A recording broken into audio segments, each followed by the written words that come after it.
Hi, everyone. Welcome to Authenticity with Alicia, the podcast where we explore burnout, the pressures of society, and our quest for identity and authenticity. I'm Alicia, and today we are joined by Brandie Sellers. She's a licensed therapist, certified sex therapist, certified yoga teacher, and I could honestly go on and on and on because she's got some crazy cool stuff going on. So check out her website. And she's a two-time breast cancer survivor.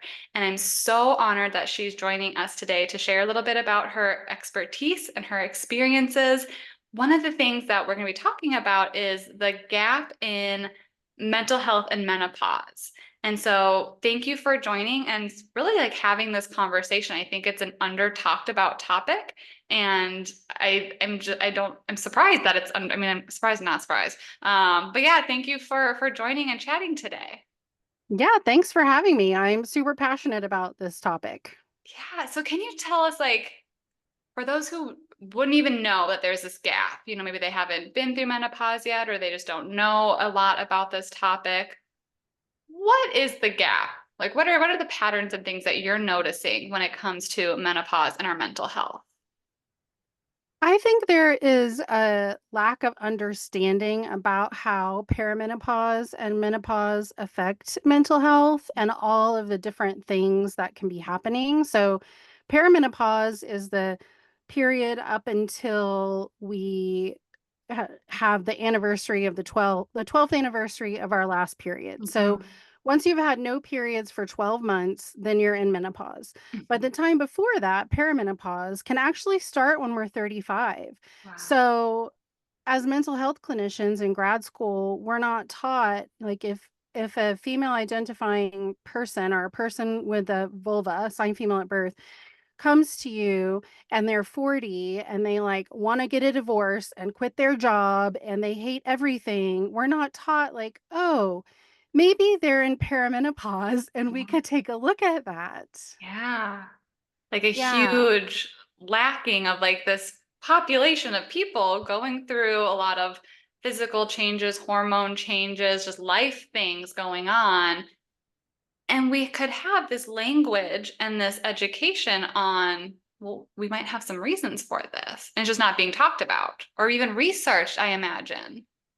Yes, there is a lack of research, although in May, several female senators put a bill up before Congress, and it hasn't been passed yet, but it's earmarking money to study menopause. I think it's 250 million, don't quote me on that, which Yeah. sounds like a lot of money, but in medical research is not a lot of money. Yep. But at least it's something that I Mm. think people are starting to talk about more.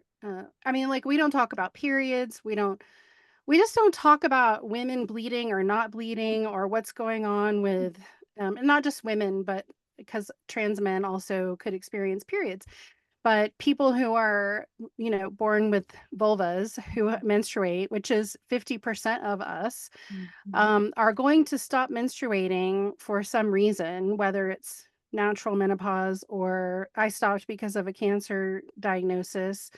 Trans men might stop because they might take cross gender hormones, but that's a glitch that we just really aren't taught what to do with. Right. And as mental health professionals, we know that there is such a link between our physical health and our mental health. And Yeah. so it's like, yes, someone may be experiencing, some of these DSM checklists that we have, but it could be these hormones that we're so used to, the changes of that and the impact that that can have on our body. And no one in the medical side of things is like, well, I don't want to say no one, but like there's been a lack of putting those things together. Yeah, well, 4/5 of OBGYN residents that were surveyed in a survey a few years ago said that they felt ill-equipped to talk about menopause with their patients. Wow. And that's OBGYNs, right? So Mm-hmm. if 80% of OBGYN residents don't feel like they can talk about it, then certainly other flavors of doctor are Yeah. not going to be educated about it. And because of how our healthcare system works now, like if your shoulder hurts, you go to the orthopedist. If Mhm. you have bladder problems, you go to the urologist. So it would be easy to be experiencing 5 different symptoms of perimenopause and nobody catch it because you're just going to a doctor for a certain part. Gee, And if that doctor isn't educated about perimenopause, they're going to miss it and think right.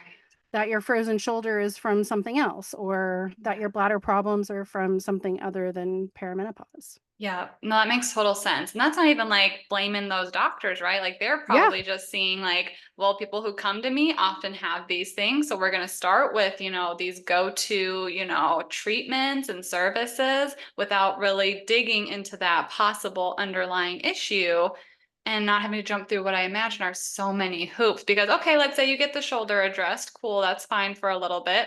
Oh, well, then a new symptom's gonna pop up, and then a new symptom. And it's almost like you're just like trying to play catch up, trying to feel normal again.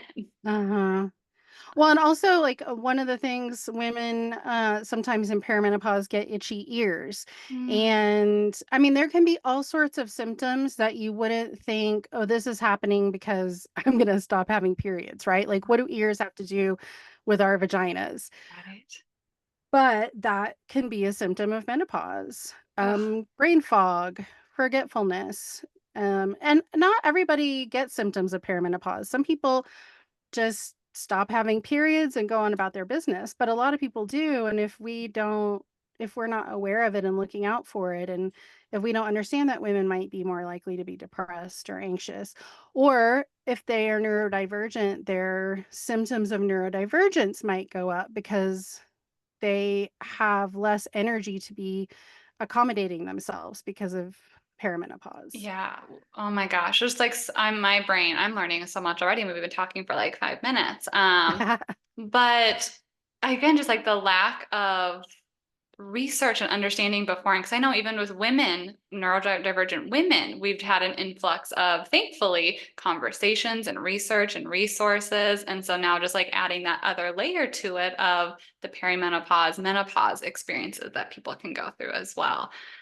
This might be like a loaded question and a little spicy, but like, why do you think the gap, why do you think there's a gap in this field? I think well, I think it's because largely because women's pleasure has been ignored, and, we know that research until very recently, research wasn't being done, medical research wasn't being done on women. Mm, So, like, chemotherapy dosing was done based on men. Most medical research until recently has been done on men. It wasn't until the early 2000s that we fully understand the anatomy and the structure of a clitoris. And okay, that was less than 24 years ago, right? mhm. So, I think that's why it's Yeah.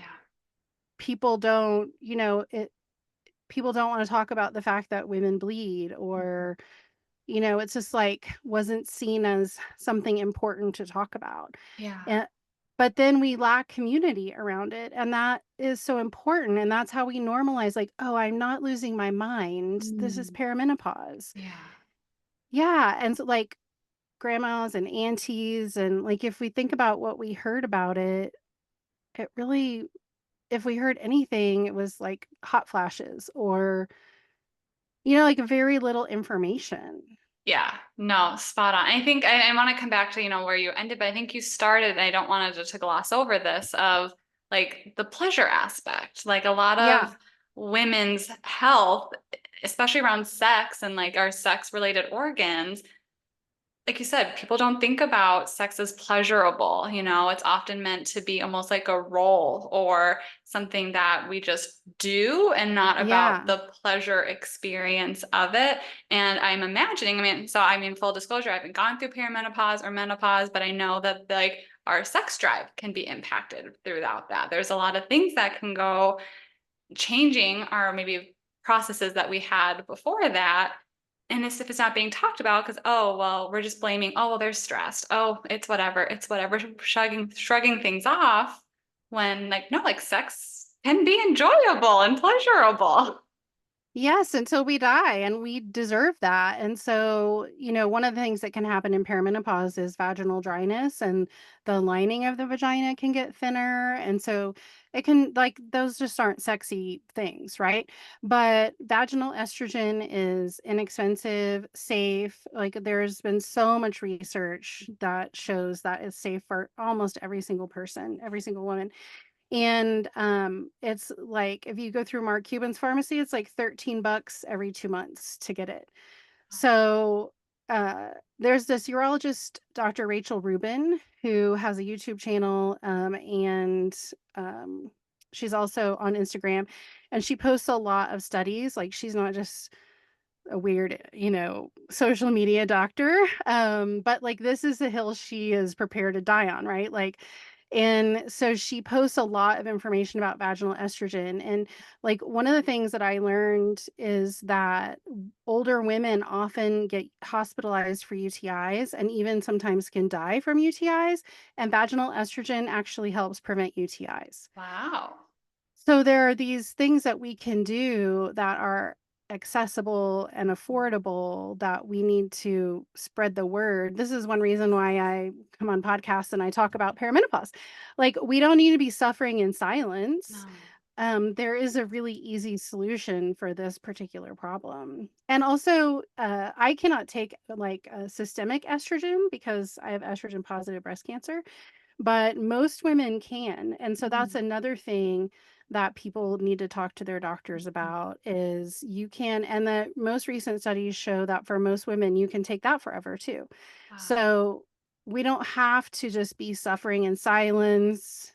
We don't, there's this idea that women are just like once we get old we're just dried up and we don't have value or we don't have pleasure, and that is just not true No. at all. No.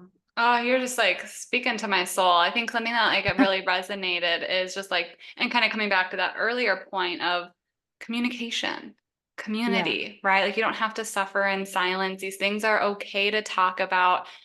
Like 50% of the population is born with these sex organs. And so you are not alone in these experiences. While it might look different, person to person, there's still this common shared experience. And just talking about it, generations talking about it, talking with your medical team, talking with your partner. I know you do some of Mhm. that work with, helping couples with this. And how does that look like? Well, it's interesting because just like with a lot of issues, if you are going through something and your partner is supportive and understanding and wants to learn what they can about it, then your experience as a couple is certainly around the area of sex is going to be better. Mhm. Whereas if you are going through perimenopause and your partner is not really validating your experience, like, that's not sexy, No.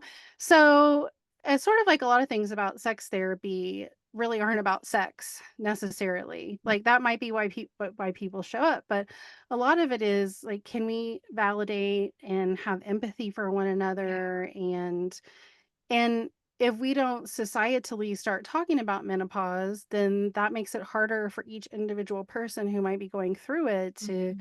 connect with their partner about it. Definitely. I was at a lunch the other day. It was a very timely. It was like literally, I think a week ago from today, from the time we're recording this, and we're just like all a bunch of business women chatting around at our lunch, and we are talking about menopause and women's experiences, and kind of like this gap that you're talking about. So the work that you're doing, like conversations are being had. I don't think enough yet, but like you're doing some good work. And some people talked about just like the shame that women can experience, like it's almost like a role change, for so much of our life, we have these certain expectations or roles or just things that we're used to. And then probably due to society, it's almost like we feel less like a woman when, oh, Mm, we are going through menopause or, oh, I can't have babies anymore. I'm not having my period anymore. These very like women defining things, stereotypical of women or defining things. Is that something that like ever comes up in therapy? I mean, this was like not, is this was in a non-therapy setting? So I just didn't know like what your experience has been with that. Well, I haven't so much experienced that aspect, but it's interesting because as you were talking, I was thinking about like what do we think being a woman means?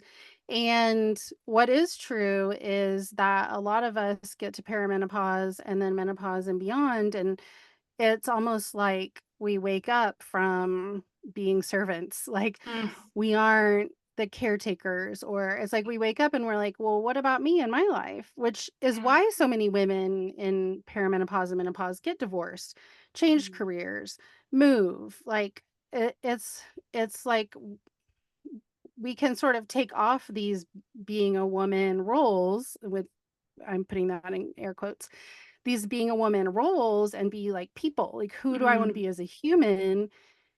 So it's not just about having babies, but it's about that, like, what do we consider our womanly roles? And, oh, we don't have to actually do that. And yeah.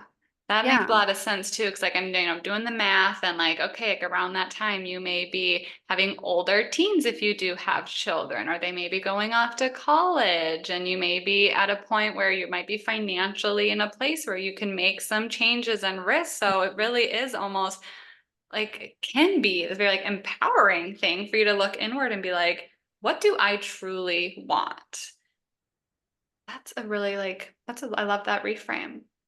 Yeah, and also it's sometimes a little existential crisis and like, Fair. oh, well, if this is sort of like the last third chunk of my life, or however we want to look at that, well, is there something that we want to stop doing? Like, is this what we want to do until we die? Like, there's a lot of that sort of existential thought processes around, like, well, this is this chapter, and what do I Yeah. want? Yeah. Yeah. What does that look like? You mentioned this earlier, but I'm glad we came back to this. Your motto is we did not come here just to suffer and die.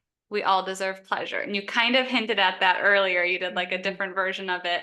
Can you tell me the story of that? Because I read that and my jaw literally dropped to the ground. And I was like, I am obsessed with this. Oh, well, yeah. So it came out of me having cancer. So I got diagnosed with breast cancer at 37, and I was a newly single mom. I had 3 young kids. I had no family history of breast cancer. Like it was really just came out of nowhere. Yeah. And it was awful. Like I had chemotherapy and surgeries and radiation, and it was a very terrible like year and a half. Mhm. And when you are done with cancer treatment, and then at some point, if you're lucky, they're like, okay, well, we'll see you in 3 months. Mm. And I remember thinking, like, what? Like, because when you're in treatment, like, you have a plan, you know where you're going, what you have to be doing. And then it's sort of like falling off a cliff when treatment is Mm. over. That's when a lot of people seek mental health treatment because, Mm. like, I'm very aware that I was just walking around in fight or flight for like 18 months. Fair. And so once you stop going to the doctor all the time, you sort of start to wake up from that. And then your life is in shambles, or your body is in shambles, or like you don't know who you are. That's an existential crisis, right? Oh, And so and the doctors are well meaning, but they basically say, well, we've saved you. Good luck.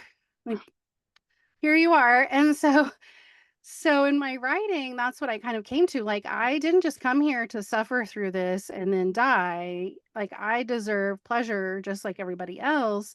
And I'm going to figure out what that means for me. And so that's my work as a therapist. And pleasure doesn't necessarily mean sex. It's like eat the cupcake, take the trip, watch a sunset, whatever.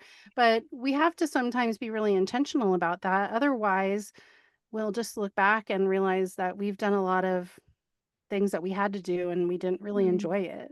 yeah.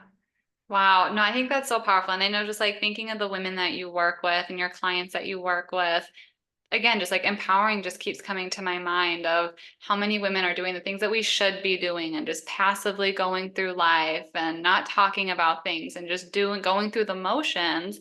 And you're like, no, I want to enjoy things. I want to have pleasure, whatever that looks like, people can make, but look inwards and again, do what makes sense for them. For Right. me, if it's, eating the cupcake and you're like, no, I don't really like sweets. I want to go do this. Go do that. Yeah. That seems so needed in women's lives. It really is because we can really go through our lives doing all of those things that we're supposed to do and look back and see that we didn't have enough joy. One of the um, authors and just people that I follow is Clarissa Pinkola Estes. And she talks about this in her book, Women Who Run with the Wolves, which is sort of like my version of the Bible because I don't read the Bible. But, but I just love her teaching around that. And that is also definitely what influences my Mm. work is she says women should put down half of what we think we ought to be doing Ooh, and that art isn't meant to be made in stolen moments alone, and that really resonates with me. yeah. Oh, So if you think of it, your house is never gonna be 100% clean. The laundry is never gonna be all done, folded, put away, ironed, whatever. Most of us don't even iron anymore. But, like, there's always gonna be something, and I refuse to live my life only, worrying about, "Did I clean my baseboards?" or right. my air vents or whatever. Right. Like those things are not enjoyable for me. And that reminds me, I don't know if you've read I have right here, How to Keep House While Drowning by Casey Davis.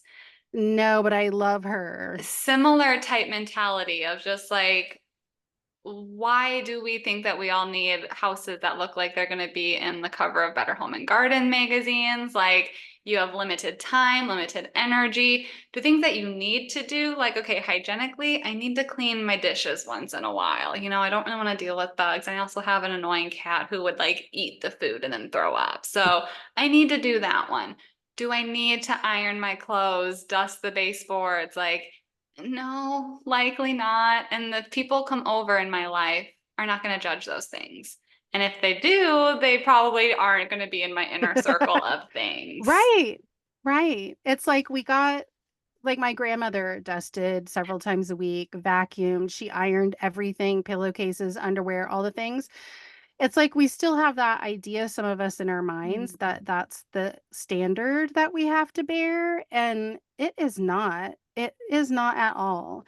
And I see why she did that now that I'm older. That was how she, quote, "earned her keep" because she didn't earn money, right? And so that was her deal that she was trying to do. Yeah. But we don't have to do that. No. So again, it's just finding what makes sense for you as an individual, what's bringing you joy and pleasure, and yeah, kind of letting go of some of those shoulds because I'm here Yeah. for some of that. Um, I kind of want to bring it back to the menopause for a second. Because like what are some resources? Like are there go-to things that you recommend for people just if folks are interested in learning more about this? Where do folks go? Yes, this is such a good question. So, there's one book that I love called What Fresh Hell Is This by Heather Corinna. It came out during the pandemic. It's actually got a subtitle. It's What Fresh Hell Is This? Perimenopause, Menopause, Other Indignities, and You. Ooh. So it's really accessible writing. It's funny. They have a good sense of humor. I think Heather is a non-binary person. They also did the website Scarletine, which is just a great sex ed website. But they wrote it because they got into perimenopause and were like, what the fuck? Mhm. And so, and they wrote about how we're not talking about it and why does no one talk about this? Literally. Um, so that is a book that I love. Also, I follow Dr. Rubin, and Mhm. there are some other. So she is a urologist that specializes in sexual medicine. And then also she is connected with some other female doctors who talk about estrogen and menopause. The book Estrogen Matters just came out with an updated version talking about estrogen. I feel like I have Um, that one. I'm like looking at my bookshelf. Yeah, and the other thing, I just really encourage people who are experiencing perimenopause to talk about it with their friends Hmm. because we need to build community. That's how we kind of normalize these things. Mhm. It's how we get information about things. Um, People need to ask their GYN about it or see a urologist. I never, until a few years ago, it just never occurred to me that women would go to urologists. I don't know Yeah. why women pee too, but I was like, urologist, penis. That's Right. my OBGYN, we go see them. Guys, go see the right, urologist. right. But, you know, our urethra is in that area in our pelvis, and it makes complete sense that things would be going on with our bladders and our urethral complex that would affect our sexual health. And so a urologist also could be a good resource. Love Pelvic it. floor physical therapists. I didn't know about those until about 5 or 6 years ago. I think that's amazing. I think every woman who's given birth, every person who's given birth should be able to go to a physical pelvic floor physical therapist. And women or people in perimenopause also should have access to that. Men, by the way, can also see pelvic floor physical therapists and can be really helpful for men with a variety of pelvic floor dysfunctions or people who have penises. So that's another great resource. And I also, we also need to vet our GYNs and our urologists, right? So we don't want to go to the one that does not feel comfortable talking Mhm. about it. Mhm. So one way to do that is asking in your community. Those Mm. Facebook groups are Love them. excellent. Yes. So ask, like, hey, who sees somebody who really does know about menopause? Yep. That sort of thing is a good way to get referrals. Because I know, like, in major cities, it's probably not that hard to find someone. But, like I live in a city of 150,000 people. I don't think there's a GYN that specializes in it. Right. So, depending on where you live. But yeah, so there are a lot of professionals that can help, I just like have that. to be Yeah. vetted. Yeah. Yeah. And just like, I'm sure as frustrating, as annoying as it is, but maybe some trial and error and just like talking about it, putting yourself out there. I know people get busy. It can be discouraging. Like all of that is very valid, but it can be Hmm. also worth it to then like find that person and be like, oh my gosh, you get it. You are helping me. Like that relief, that hope, like that is why we go through that process. Yeah, oh, midwives, that's the other thing. Ooh, Midwives are also a good resource. Like that's we usually think about them in relation to helping birth babies, but they are really well versed in the health of people with vaginas, and so they also can be good resources for perimenopause. I love it. So we've got some book recommendations for you, some Hmm. online sources, and I just love the idea of talking about it, right? Talking about it with our friends, putting it out there on the Facebook groups, finding these trusted people in the medical team that then can help us through those experiences. And then I know you do a lot of work with that as well. And so is there any is there any like messages that you'd like to give folks who are maybe going through perimenopause or menopause if they're like listening to this right now?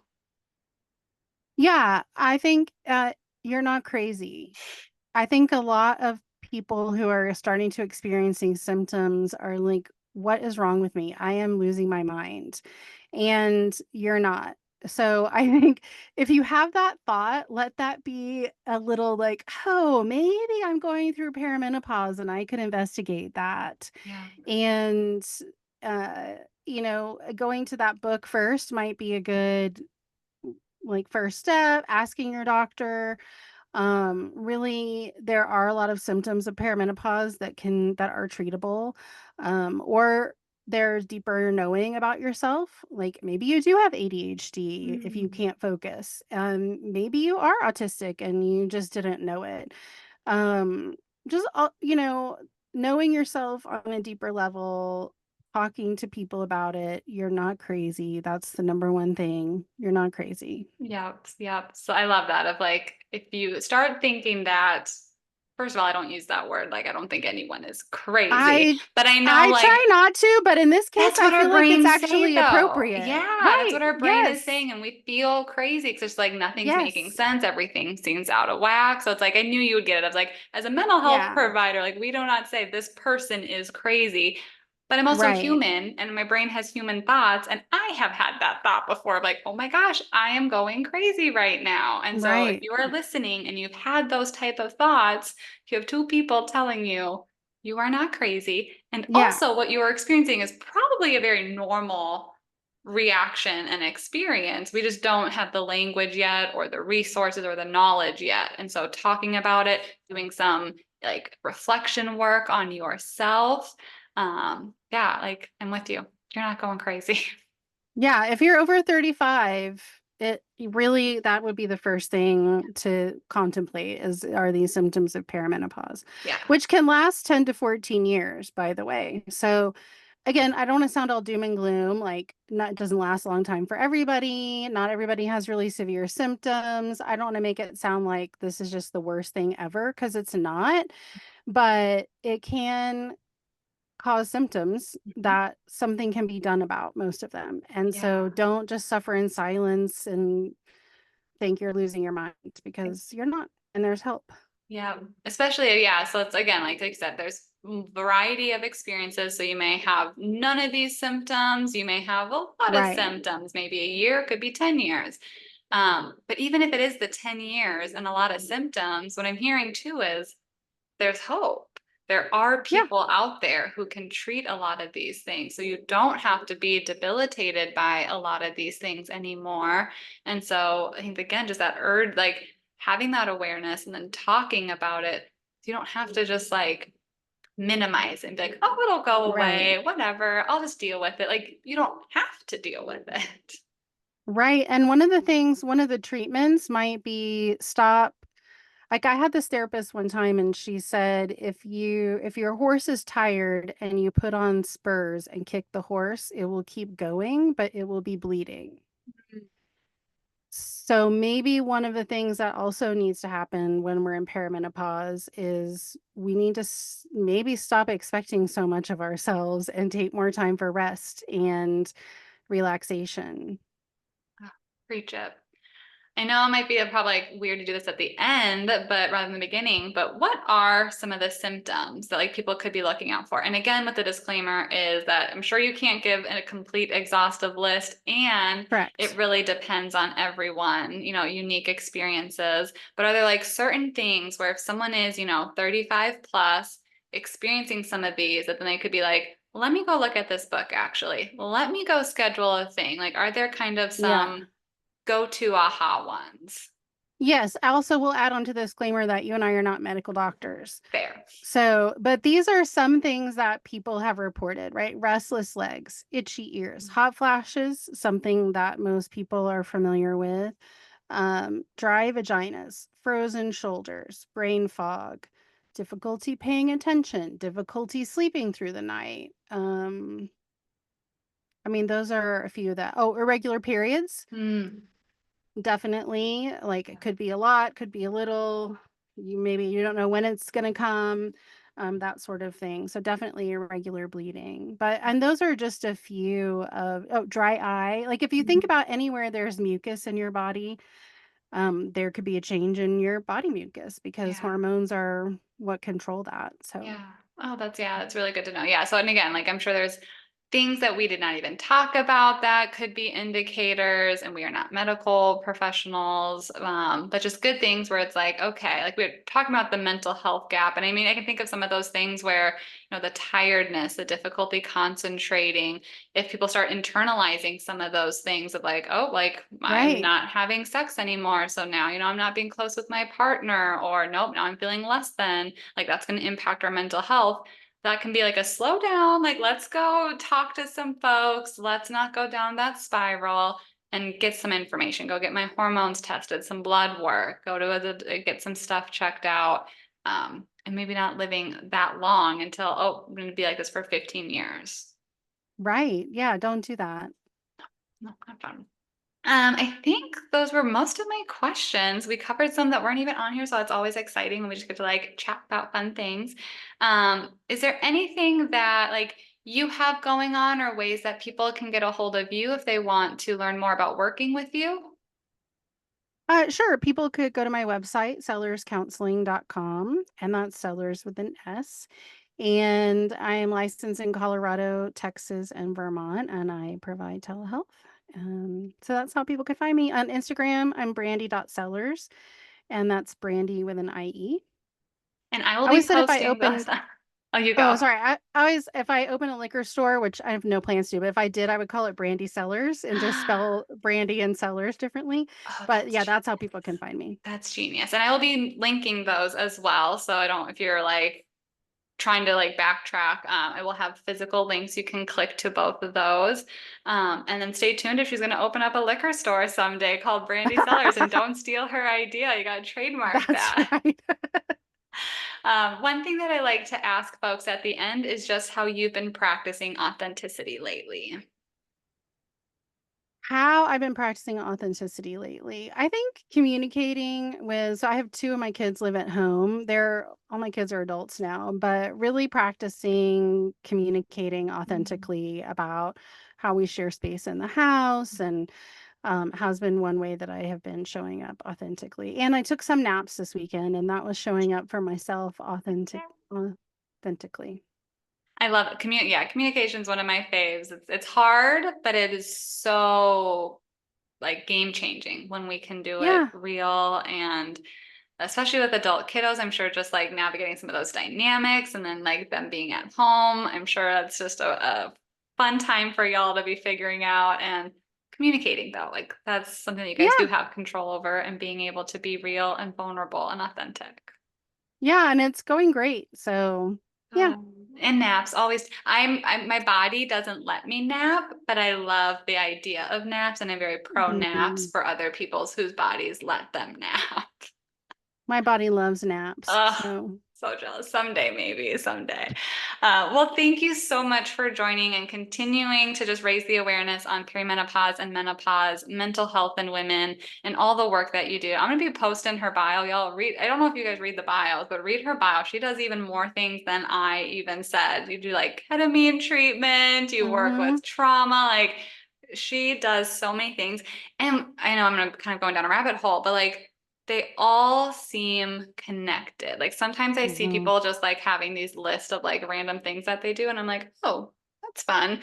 But you really do this holistic, wonderful approach. You offer such good work. I loved your website. So please, folks, read her bio, go check it out, and have these conversations. You guys are not mhm. alone, and you are not crazy. So thank you for being here today.